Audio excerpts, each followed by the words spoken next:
Bismillahirrahmanirrahim. Assalamualaikum warahmatullahi wabarakatuh. Alhamdulillah. Alhamdulillahi rabbil alamin. Wabihi nasta'in wa ala umuri dunya waddin. Wassalatu wassalamu ala nabiyyina Muhammadin wa ala alihi wa sahbihi ajma'in, amma ba'du. Allahumma allimna ma yanfa'una wa zidna ilman.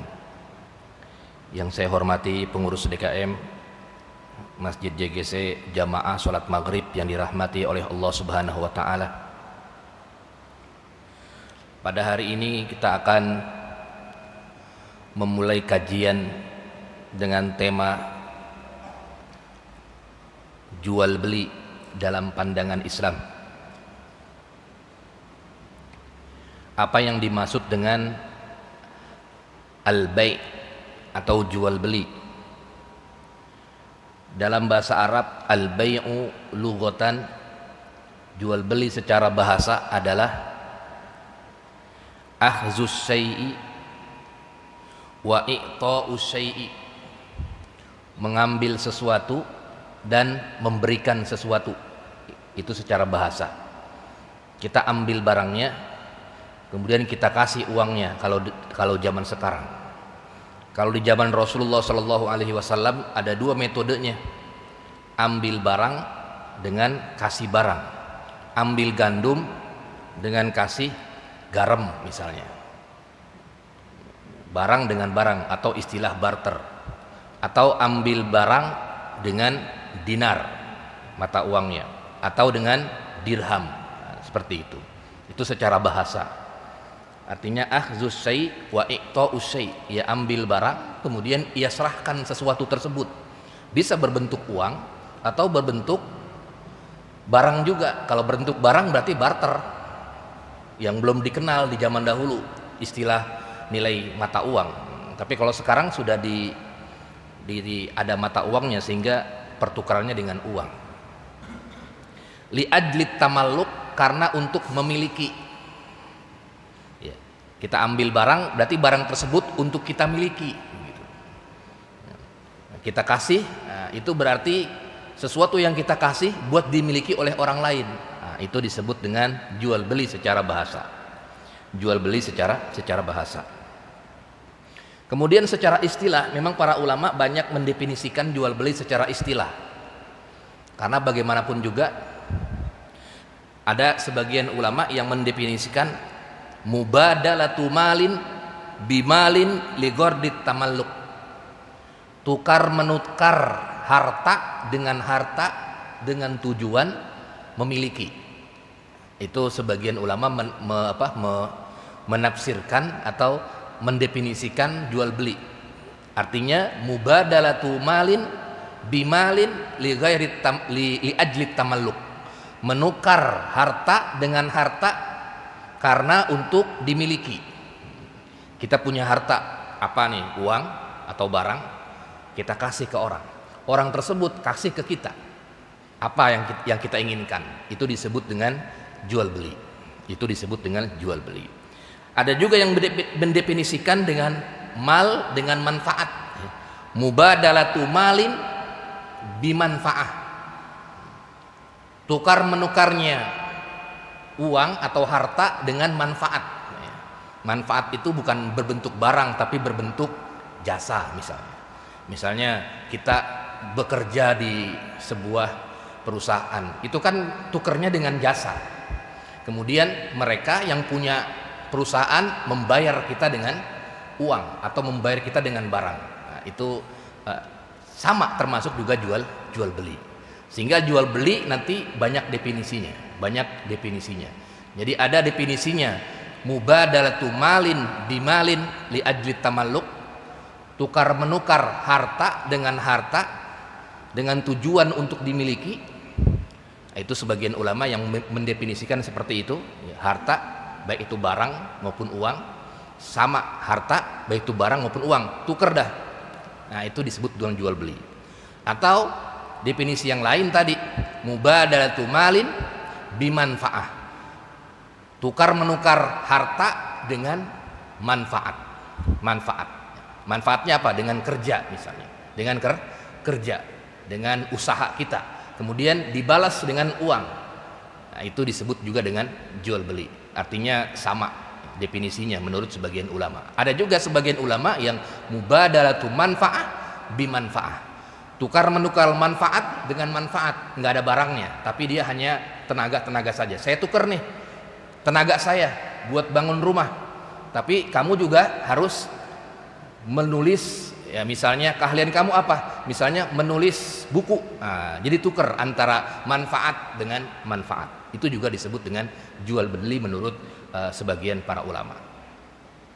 Kemudian yang selanjutnya adalah tentang arkanul bai', rukun-rukun daripada jual beli itu sendiri. Yang pertama adalah jelas al-mushtari, ada pembelinya. Kemudian ada al-ba'i, ada penjualnya. Walaupun di zaman sekarang, di zaman dahulu memang para ulama tidak memikirkan apakah harus datang tubuhnya atau tidak. Tapi ada penjual, ada pembeli. Ada penjual, ada pembeli. Kalau sekarang kan ada pembeli, penjualnya nggak ada, tapi ada bentuknya saja. Seperti kalau kita pengen beli minuman tapi nggak ada orangnya, cuman beli minuman di box, kita masukin uang, kan nggak ada penjualnya. Tapi sebenarnya ada penjualnya, tapi bentuknya bentuk transaksi. Nah itu. Jadi di situ pembahasan daripada fikih kontemporer. Fikih kontemporer. Ya, itu tetap disebut dengan ba'i juga, penjual juga menurut sebagian ulama. Tapi bentuknya transaksi. Kan kita transaksi dengan mereka 5.000, kita tukar dengan dengan misalnya dengan teh botol 5.000. Nah, itu kan transaksi. Ada pembeli, ada juga penjual. Nah, itu yang jelas ada al-ba'i, ada pembeli, kemudian ada penjual. Kalau dahulu kala memang harus hadir, artinya tubuh dengan tubuh. Tidak dikenal namanya mesin ya, karena teknologi belum ada. Tapi sekarang fikih kontemporer akan terus berkembang. Bisa jadi nanti suatu saat nggak ada pembeli, nggak ada penjualnya. Bisa jadi, wallahu alam bisawab. Itu perkembangan zaman saja. Tapi ada penjual, ada pembeli. Kemudian juga as-saman, ada harganya, berapa harganya, depan harganya, berapa harganya. Nanti kita akan bahas harga itu seperti apa harus jelas harganya, atau bagaimana kalau harganya tidak ada harganya. Itu nanti para ulama berbeda pendapat. Kayak seperti saya pernah pergi ke Banten, berapa nih Pak? Udah ambil aja, pokoknya semuanya 20.000 habis. Atau ambil saja, nanti bayarnya belakangan begitu. Itu nggak ada harganya. Itu bagaimana? Itu nanti dibahas di pertemuan yang akan datang. Tapi yang jelas ada harganya berapa. Kemudian juga ada barangnya, apa yang akan dijual itu, barangnya. Kemudian juga ada akad sigotnya, akadnya, transaksinya, akad sigotnya, transaksinya. Kira-kira mau beli apa dia? Mau beli makanan atau mau beli minuman dan lain sebagainya. Nah, ini ada 5 rukun-rukun jual beli. Yang pertama ada penjualnya, kemudian juga ada pembelinya, kemudian juga ada harganya, kemudian juga ada barangnya, al-masmun, barangnya yang dijual, kemudian juga ada akadnya, ada akad yang terjadi, ada akad yang terjadi. Misalnya dia pengen beli apa, beli minuman atau beli makanan dan lain sebagainya, dan lain sebagainya. Kemudian yang selanjutnya adalah terkait dengan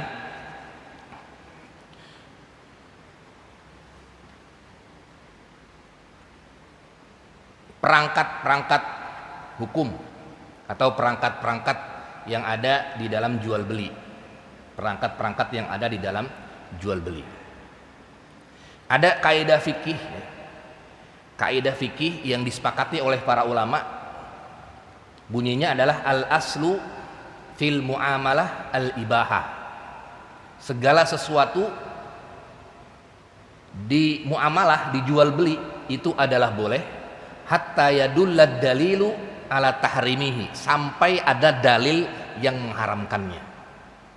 Jadi asal semua muamalah itu adalah boleh. Terbalik dengan ibadah. Kalau ibadah prinsipnya al-aslu fil ibadah at-tahrim. Asal ibadah itu adalah haram, nggak boleh dibuat-buat. Artinya nanti nggak cukup 5 waktu, kita buat lagi selain subuh, asar, zuhur, maghrib, isya, kita tambah 1 lagi jadi 6 waktu. Nggak bisa. Nggak bisa dibuat-buat begitu, nggak bisa berkembang dia. Pokoknya sudah dari sananya Nabi Muhammad SAW mengajarkan itu, yaitu karena al aslu fil ibadah at-tahrim. Segala sesuatu dalam ibadah itu adalah haram. Sedangkan kalau muamalah, al aslu fil muamalah al ibahah. Segala sesuatu dalam muamalah itu adalah boleh, hatta yadullad dalilu ala tahrimihi, sampai ada dalil yang mengharamkannya. Nanti ada jual beli yang diharamkan. Kira-kira apa ini? Nah, itu dibahas baru. Nggak boleh begini, nggak boleh begini, nggak boleh begini. Contoh misalnya, berarti kalau segala sesuatu jual beli itu dibolehkan, asalnya apa saja boleh, kecuali yang dilarang oleh Allah dan Rasulnya, yang dilarang oleh Al-Quran maupun dalam hadis, begitu. Kecuali yang dilarang, dalil yang dilarang. Misalnya contoh riba, nggak boleh ada ribanya. Dalam Al-Quran, wa ahallallahu al-bai'a wa harramar riba. Misalnya seperti itu. Allah menghalalkan jual beli dan mengharamkan riba. Nanti kita bahas riba seperti apa.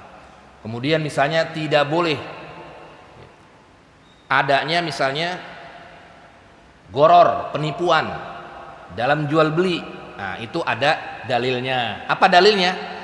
Kata Allah Subhanahu wa taala di dalam surat Al-Baqarah, wala ta'kulu amwalakum bainakum bil batil. Janganlah kamu memakan harta-harta kamu di antara kalian semua dengan batil. Atau dalam hadis riwayat Muslim, naha Rasulullah sallallahu alaihi wasallam an bai'il gharar.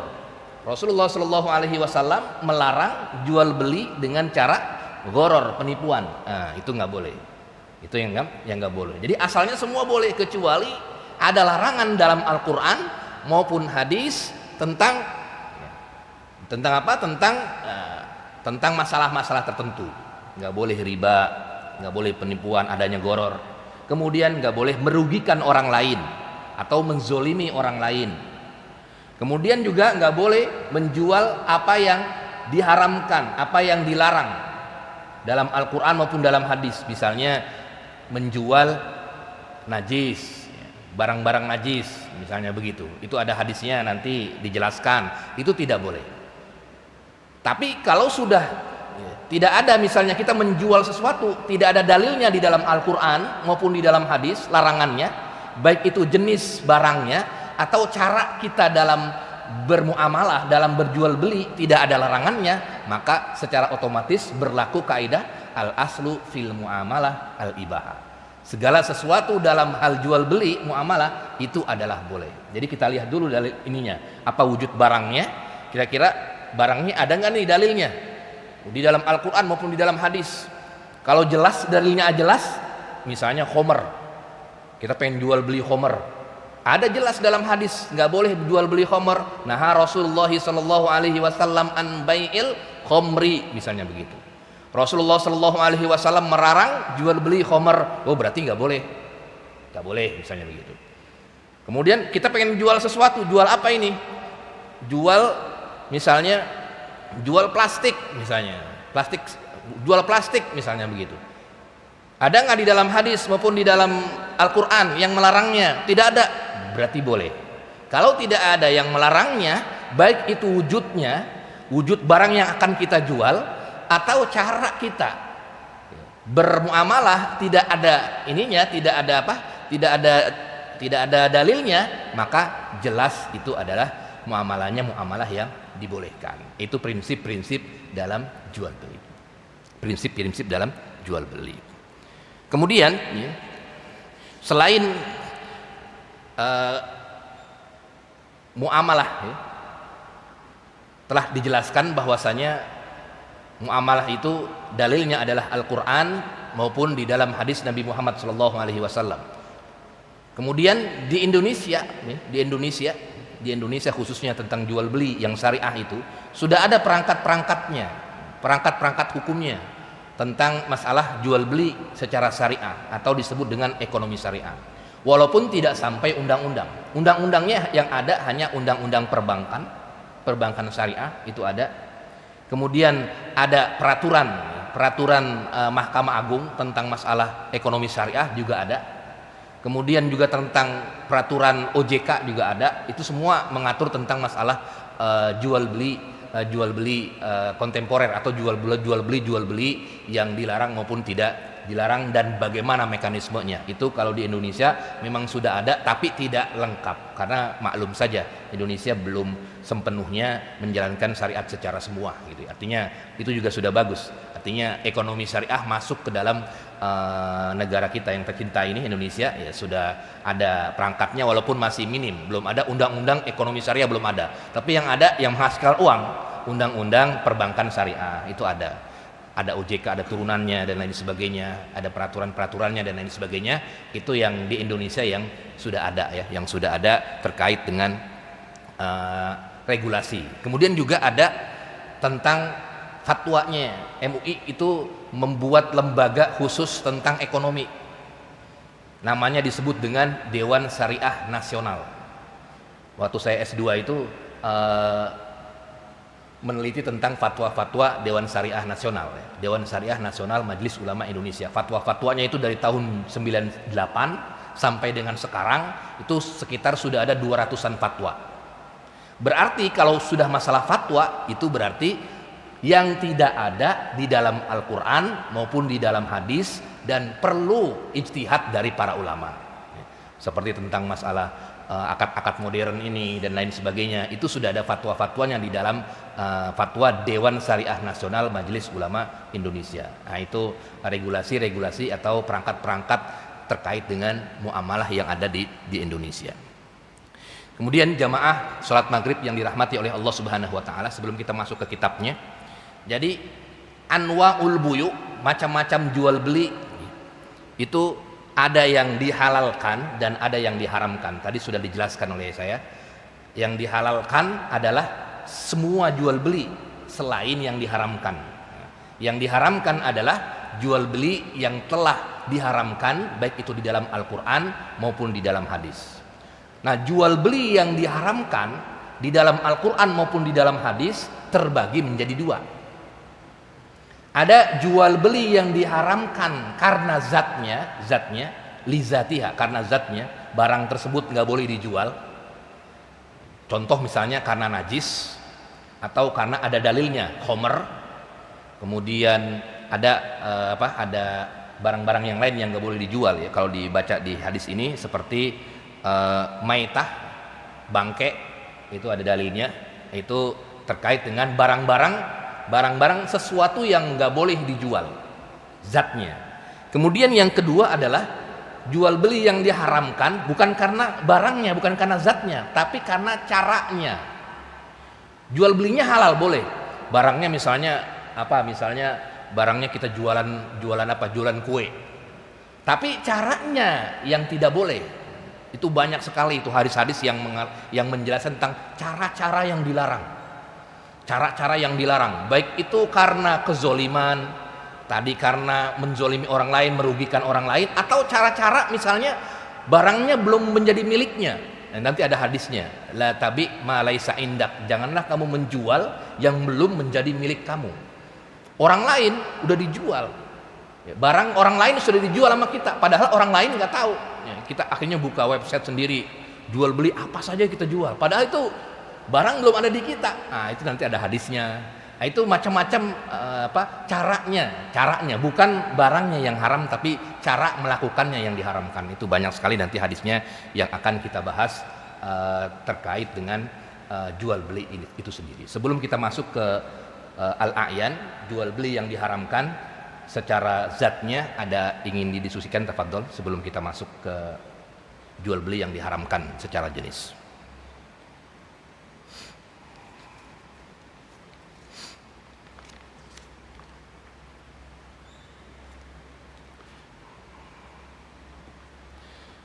Baik, kita akan lanjutkan. Jual beli yang dilarang secara jenisnya, barangnya, ada beberapa. Yang pertama adalah menjual najis. Itu tidak boleh. Disebut dengan bai'un najasat. Disebut dengan jual beli najis. Nanti para ulama membahas tentang terkait najis kemudian dirubah menjadi tidak najis. Nah, itu nanti ada bahasanya, kita bahas yang najisnya dulu. Bai'un najasat, jual beli najis, jual beli kotoran manusia. Kotorannya ya, bukan sudah difermentasi, bukan sudah dirubah menjadi pupuk dan lain sebagainya. Itu nanti khilaf di kalangan para ulama. Ini kotoran langsung, kotoran hewannya. Dalam hadis Nabi Muhammad SAW riwayat Jabir yang diriwayatkan oleh Imam Bukhari Muslim, qala, Jabir berkata, qala Rasulullah sallallahu alaihi wasallam. Rasulullah sallallahu alaihi wasallam bersabda, innallaha wa rasulahu harrama bai'al khamri.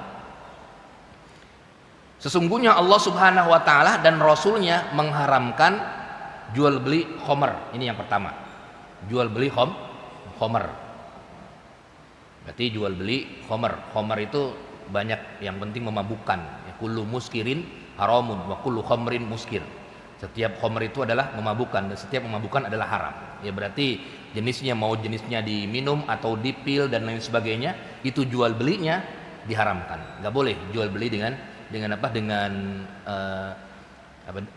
barangnya itu. Khamr itu tidak boleh. Kalau menghasilkan uang, maka uangnya menjadi uang haram gitu. Uangnya menjadi uang haram gitu. Jual beli khamr. Harrama bai'al khamri wal maitah, dan jual beli bangke. Ya, bangke juga tidak boleh.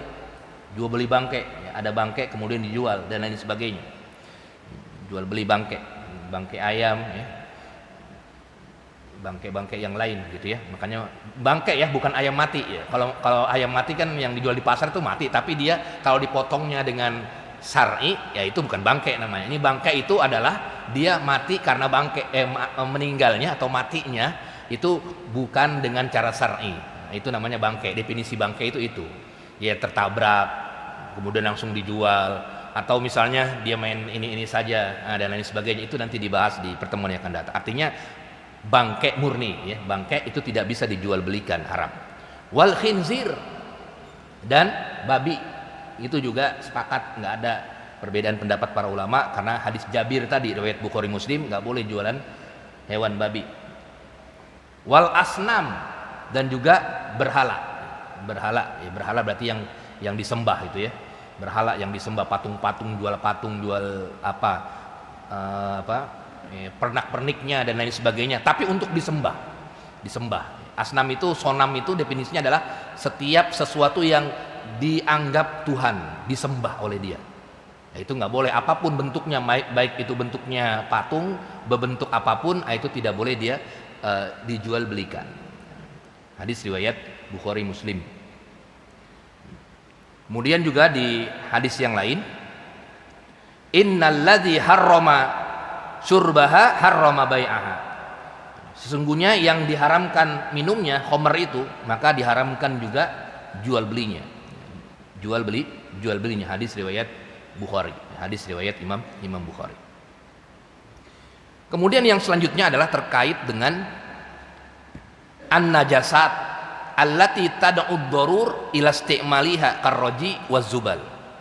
Najis, bukan najis murni, tapi najis yang sudah terubah penggunaannya, seperti misalnya menjadi pupuk, allazi yuttakhazu bil basatin, yang digunakan untuk di kebun-kebun untuk tanaman supaya lebih oke. Fakhtalafa al ulama fi bai'iha, maka para ulama berbeda pendapat tentang jual beli pupuk tersebut. Faqala ba'duhum biman'iha mutlaqon, ada sebagian ulama yang melarangnya secara mutlak, wa huwa mazhabu Ahmad wa Abu Hanifah, dan ini pendapat Imam Ahmad dan Imam Abu Hanifah yang melarangnya secara mutlak. Kemudian wakila bi ijazatiha mutlaqon, dan sebagian ulama membolehkannya secara mutlak, wa huwa mazhabus Syafi'i wa Malik, dan ini pendapat Imam Syafi'i dan Imam Malik. Kenapa? Sebabnya, alasannya karena alasannya dia sudah tidak menjadi najis murni lagi. Jadi yang diharamkan ilat hukumnya yang diharamkan jual beli najis itu adalah karena ainnya, karena dia najisnya, bukan karena dia dirubah penggunaannya. bukan karena itunya. Nah, itu yang dijadikan dalil oleh Imam Syafi'i dan Imam Malik. Sedangkan pendapatnya ulama lain mengatakan dia membolehkan secara mutlak. Jadi ada yang mengharamkan dan juga ada membolehkan terkait dengan najis atau kotoran yang dijual belikan. Kemudian yang kedua adalah tentang masalah anjing. Tentang masalah anjing. Jual beli anjing. Faqala Syafi'i, Imam Syafi'i, mazhabnya Imam Syafi'i, la yajuzu bai'ul kalbi aslan. Jadi mazhab Syafi'i ini yang dijadikan mayoritas ulama Indonesia, dia tidak boleh jual beli anjing secara mutlak. Tidak boleh secara mutlak jual beli anjing, tidak boleh secara mutlak. Tetapi Imam Malik mengatakan farroko, dia membedakan antara anjing buat berburu dengan anjing yang lain, ya. Kalau anjing yang buat berburu, ya, itu dibolehkan menurut Imam Malik.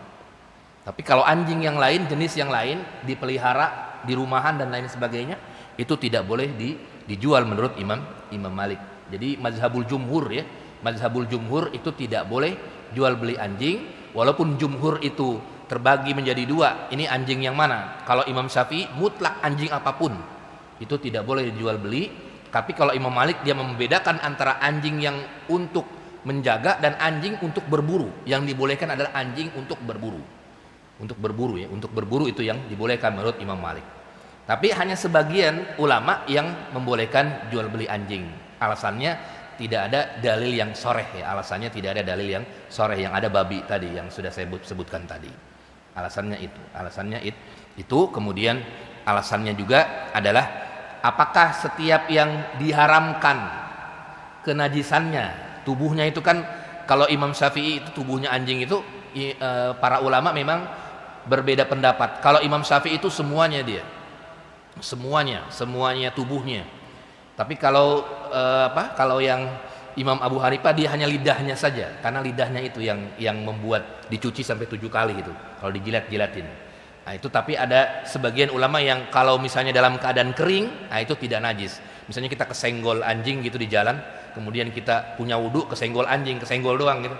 Nah, kemudian sebagian ulama mengatakan tidak najis, maka dia terusin sholatnya. Tapi Imam Syafi'i semuanya. Ya tetap kalau dia kesenggol anjing, kalau bukan lidahnya ya, tapi tubuhnya, ya sudah dia hanya dicuci biasa, dibersihkan begitu. Kayak najis biasa, dibersihkan saja. Nah, itu para ulama menafsirkan sehingga apakah jual beli anjing boleh atau tidak, sehingga muncul fatwa seperti itu. Fatwa seperti itu, anjing itu secara mayoritas pendapat Imam Syafi'i dan pendapat Imam Malik dan pendapat Imam Ahmad, jumhur tidak boleh dijual belikan secara mutlak, kecuali pendapat Imam Malik yang membedakan antara anjing buruan dan juga anjing biasa. Anjing rumahan maksudnya, anjing rumahan. Kemudian kalau hewan-hewan yang lain, maka jumhur ulama mengatakan boleh dijual belikan.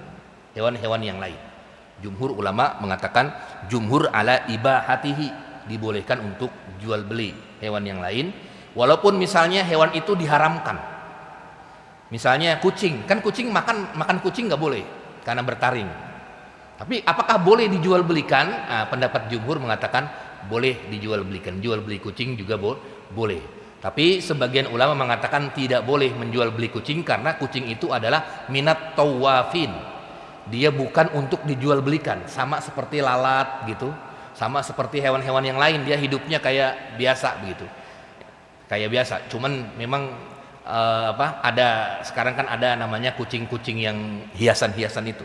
Kucing-kucing yang harganya jutaan-jutaan itu, harganya kayak kucing-kucing Anggora, kucing-kucing yang mahal-mahal itu yang menjadi poin pentingnya, sehingga yang mengharamkan jual beli kucing karena kucing itu hakikatnya bukan diperjualbelikan. Kucing itu kan hakikatnya bukan diperjualbelikan. Coba kita lihat itu kucing, kadang-kadang masuk ke rumah sini, kadang-kadang masuk ke rumah sini, kan nggak ada yang punya. Karena jual beli itu hakikatnya adalah tadi definisinya li'ajlit tamalluk, untuk dimiliki. Sedangkan kalau kucing itu kan nggak dimiliki. Beda dengan kucing yang kucing yang hiasan, kucing yang muter-muter di rumah kita. Kadang-kadang muter di rumah kita makan ikan, Kadang-kadang di rumah yang lain itu milik siapa itu? Nah, itu kan tidak ada miliknya. Sedangkan jual beli definisinya adalah li ajlit tamalluk, untuk memiliki kan. Kalau kita pengen beli berarti kan untuk memiliki. Nah, sedangkan kucing itu tidak bisa dimiliki. Nah, itu pendapat yang tidak boleh adanya jual beli kucing. Kenapa? Karena hakikatnya asalnya kucing itu adalah tidak diperjualbelikan. Dia bisa milik siapa bisa, tinggal yang ngasih siapa, yang ngasih makan siapa, tinggal yang ngasih daging siapa. Kalau udah nggak ada dagingnya, dia pindah ke tempat yang lain, dia tipah ke rumah yang lain. Nah, itu nggak ada miliknya berarti. Nah, berbeda dengan kucing-kucing yang kucing-kucing yang dimiliki tadi ya, kucing-kucing yang menjadi milik itu ya, kucing-kucing hiasan dan lain sebagainya. Itu yang menjadi poin pentingnya, apakah kucing itu adalah boleh diperjualbelikan atau tidak, gara-gara jual beli itu adalah hakikatnya li ajlit tamalluk, untuk dimiliki. Kalau kucing tidak untuk dimiliki. Wallahu alam bisawab. Sampai di sini ada diskusi sebelum kita lanjut ke bahasan selanjutnya. Ya, Pak Ji. Bismillahirrahmanirrahim. Terkait jual beli dengan cara bukan tambah barang. Iya. Jadi kebetulan saat ini rumah saya mau saya jual. Rumah mau dijual? Rumah mau dijual. Iya. Dan rencananya kan mau saya ganti dengan rumah yang agak kecil. Agak kecil ya. Nah, kebetulan pemilik rumah yang kecil itu menawarkan ke saya melakukan tambah barang, bukan tambah rumah. Jadi rumahnya dia menunjukkan dengan rumah saya, plus dengan uang itu senilai dengan rumah saya. Bagaimana hukumnya itu? Oh, berarti itu terkait dengan tukar menukar ya, artinya tukar tambah ya. Namanya disebut dengan bai'ul muzayadah. Nanti ada di depan itu, bai'ul muzayadah, tukar menukar atau jual beli dengan cara ditambahkan barangnya. Itu di hadis di depan nanti dibolehkan. Jual beli namanya disebut dengan bai'ul muzayadah. Bai'ul muzayadah itu artinya jual beli, kita punya barang lebih rendah barangnya. Kemudian ini kita punya motornya motor bekas atau motor biasa misalnya. Kemudian ada motor yang bagus yang 30 juta, kita pengen tuker. Itu boleh ditukar dengan sistem bai'ul muzayadah. Artinya jual beli, kita jual kan, itu terjadi barter tuh, motor yang paling bagus dengan motor yang biasa-biasa saja, dengan ditambahkan dengan uang yang biasa-biasa saja kan harganya paling 5 juta atau 10 juta, ditambahkan lagi 20 juta, ya kan, plus 20 juta, itu boleh itu. Bagaimana tadi dengan terkait harga dirinya tadi? Apa? Bahwa kita sesuai dengan sabda Rasul, bahwa kita menjual barang dulu, menjual barang membeli barang yang lain. Menjual barang, iya itu dijual artinya. Artinya dijual itu membeli barang berikutnya.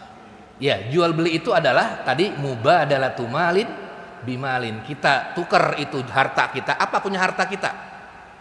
Rumah. Dengan orang lain, ini pembeli juga nih, rumah juga. Ayo.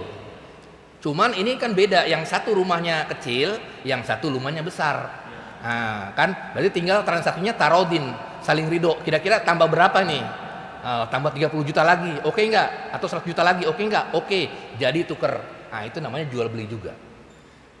Dia menukar barang yang ada di dia dengan barang yang ada di kita tukar. Tapi kan nggak mungkin ditukar kalau yang satu kecil yang satu besar, dengan ditambahkan uang yang kecil tadi dengan uang lebih tadi. Nah, itu disebut dengan bai'ul muzayadah. Nanti di depan ada insyaallah. Jadi itu boleh insyaallah. Termasuk jual beli juga, jual beli yang dibolehkan. Makasih.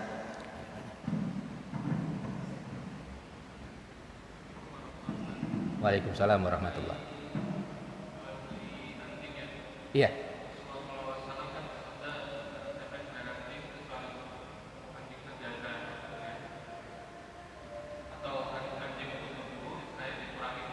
Iya, anjing pemburu ya.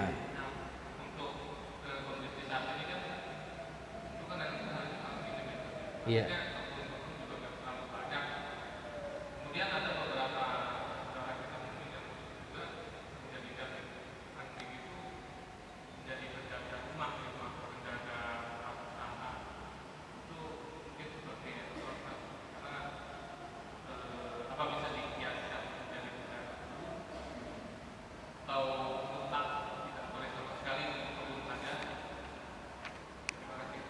Ya, terkait dengan jual beli anjing tadi ya, ya kita menafikan pendapat yang membolehkan minoritas tadi ya. Kita ingin memang ada sebagian yang membolehkan, Imam Abu Hanifah yang membolehkan secara mutlak jual beli anjing, tapi kita anggap tidak di ini, kita tidak bahas itu ya. Ya misalnya ada tuh yang membolehkan jual beli anjing, ya kita tidak bahas itu. Tapi kita bahas pendapat jumhur, pendapat Imam Syafi'i, Imam Malik dan Imam Imam Ahmad yang mengatakan tidak boleh jual beli anjing secara mutlak, kecuali Imam Malik tadi yang membolehkan membedakan antara anjing untuk berburu dengan anjing untuk biasa untuk dipelihara, jaga rumah dan lain sebagainya. Jadi yang dibolehkan oleh Imam Malik itu anjing untuk berburu. Jadi nanti ada babus soidi di depan itu ada bab untuk berburu. Berburu itu bisa dengan buruan, dengan tombak, kemudian dengan dengan tombak gitu ya. Kemudian juga dengan alat dan juga dengan hewan, dan hewan salah satu hewannya adalah anjing itu sendiri. Nah, itu disebut dengan hewan berburu, dan yang dibolehkan oleh Imam Malik itu hewan berburu, bukan hewan buat jaga-jaga rumah. Adapun kalau dikiaskan itu saya pikir kiasnya kias namanya kalau dalam usul fikih kias ma'al farik ya. Ma'al farik kias yang berbeda, nggak bisa dikiaskan antara jual anjing buat berburu dengan anjing buat menjaga. Apa bedanya? Kan beda banget anjing buat menjaga rumah dengan anjing buat berburu, nyerang dengan bertahan, kan enggak. Jadi menurut saya tidak bisa dikiaskan dengan anjing berburu dengan anjing penjaga rumah, menurut saya gitu ya. Nah, itu terlepas dari pendapat yang minoritas tadi yang membolehkan. Wallahu a'lam bishawab.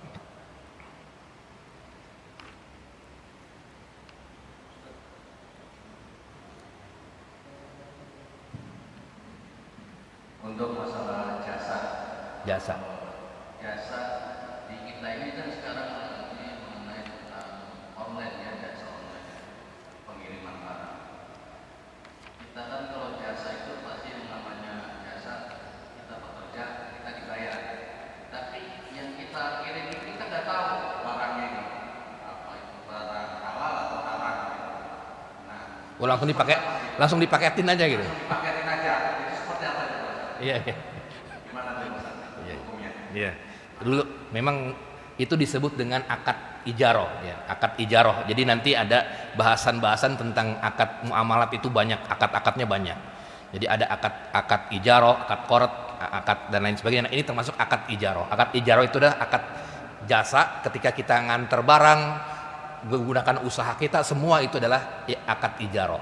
Akad ijaroh. Nah, adapun nanti pembahasannya adalah apakah seorang ajir, seorang yang melakukan ijaroh itu harus mengetahui barang yang diinikan atau tidak, yang dikerjakan atau tidak. Memang dalam akad ijaroh itu harus tahu kita yang dikirim, harus tahu kita yang dikirim. Artinya kalau kita ijarohnya misalnya JNE atau apa itu ya, A dan T itu ya, semua itu kan akad ijaroh semua, karena kita tahu itu barang-barang. Cuman kita kan tidak bisa membuka barang itu, tapi yang ada adalah kirim-kirim barang. Berarti akad ijaroh itu adalah akad yang terkait dengan upah kita ketika mengantarkan dari satu tempat ke tempat yang lain. Apakah diharuskan untuk mengetahui bongkar-bongkar itu? Diharuskan tetap, cuma kan sudah ada keterangannya di ininya, di depannya itu. Apa yang kamu bawa? Kan ada di JNE-nya itu atau di mana itu. Oh, buku ini. Ya kita itu nggak perlu dibuka lagi, itu sudah menjadi, kita tahu ini adalah isinya buku. Kalau misalnya nggak ada isinya, harus kita tanya isinya apa ini. Jangan-jangan isinya bom dan lain sebagainya, kan nggak tahu. Harus tahu juga isinya dalamnya apa.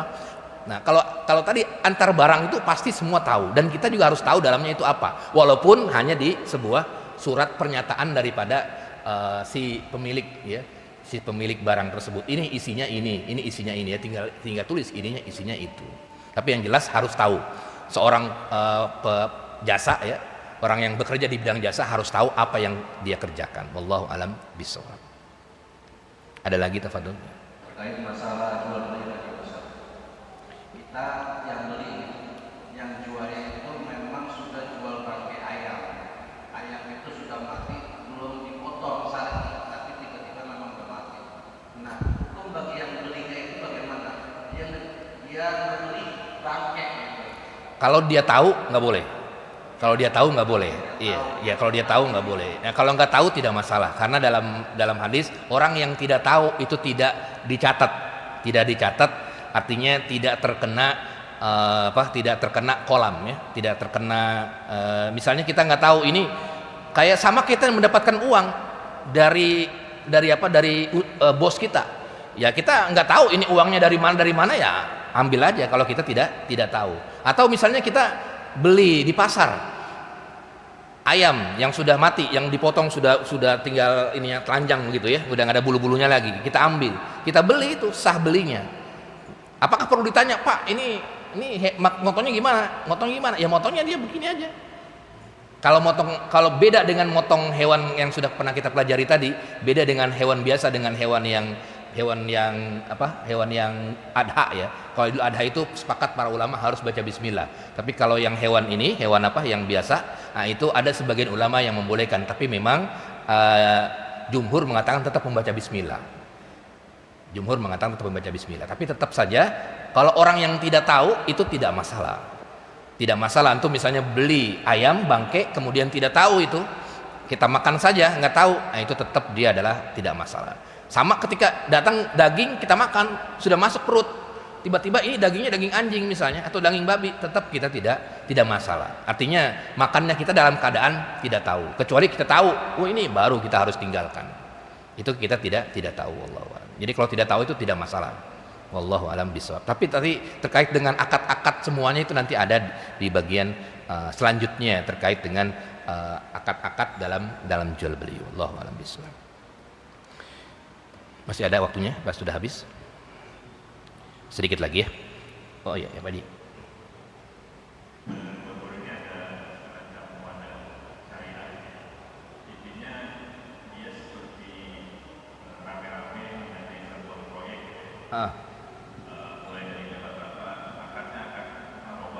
Murabahah.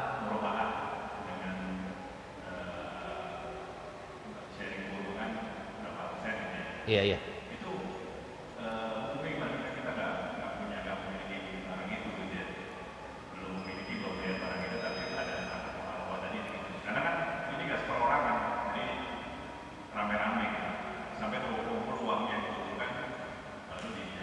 Iya, hati-hati terkena dengan goror tadi ya, penipuan. Artinya kita kalau pengen akad murabahah, apa yang mau dimurabahain?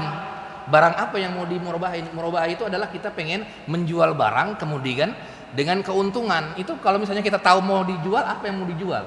Kita tahu-tahu ngumpulin uang aja. Ini akadnya murabahah. Apa yang mau dijual gitu? Apa yang mau diinginkan? Apa kita pengen jual apa gitu? Atau misalnya kita pengen kalau yang investasi namanya mudorobah, bukan murabahah. Kalau investasi, misalnya kita pengen buat perusahaan umroh haji, yuk kita patungan semua, atau kita akadnya musyarakah, ambil uang semua. Nah itu baru berarti bentuknya adalah biro haji, ya, biro haji dan umroh, berarti ntar milik bersama itu. Keuntungannya tinggal diakadkan di awal perjanjian, berapa persen. Nah itu disebut dengan akad disebut dengan akad musyarakah. Kalau semuanya gabung semua bareng-bareng memiliki satu usaha, apa misalnya biro haji, nah itu tinggal diakadkan di sebuah perjanjian rame-rame, disebut dengan akad. Apa kira-kira bentuknya, kemudian berapa persen kalau untung bagi-bagi hasilnya, dan kalau rugi bagaimana, itu semua dalam satu kesatuan ditulis, diakadkan. Tapi yang jelas tadi kalau nggak ada gambaran, tahu-tahu kasih uang saja begitu.